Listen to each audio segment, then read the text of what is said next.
Je m'appelle Gérard Muller, j'ai 66 ans et j'ai une maladie qui est une maladie génétique qui s'appelle la rétinite pigmentaire. S'accepter. Il y a une période qui était certainement dans l'évolution de ma maladie la plus difficile, c'est la période du déni, de la négation du handicap. Je ne suis pas malvoyant, je ne suis pas aveugle. Seuls 5% des aveugles et malvoyants se déplacent de façon autonome avec une canne blanche. Mais pour la seule et l'unique raison que cette canne blanche est le symbole de la cécité. Et les gens, un peu comme moi, dans mon parcours, préfèrent passer pour maladroit, je disais poivreau, parce que ça rime avec Miro. Donc il y a une étape absolument indispensable qui s'appelle l'acceptation.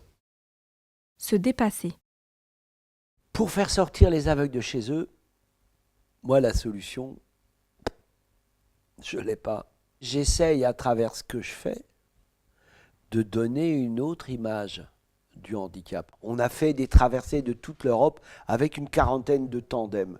Donc on a commencé par Strasbourg-Luxembourg, ensuite Strasbourg-Bruxelles, ensuite Strasbourg-Cologne, Strasbourg-Bonn. J'ai fait Paris-Pékin, Pékin-Londres. Et j'ai entendu parler d'un GPS destiné aux aveugles, mis au point par René Farcy. Donc je suis allé voir René Farcy et j'ai dit, René, je veux aller à Saint-Jacques-de-Compostelle. Autant vous dire que la première fois que René m'a vu, il m'a dit, mais t'es fou, tu vas te tuer. Je suis parti du Puy-en-Velay le 3 juillet et je suis arrivé le 22 septembre à Saint-Jacques-de-Compostelle. Donc j'ai fait 80 jours à peu près. Recevoir la voix.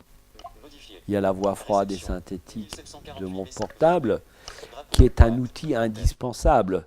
Un outil que l'on subit parce que cette voix n'est pas agréable. Et ensuite, il y a toute l'aide humaine qui, elle, est plus chaleureuse et plus vivante.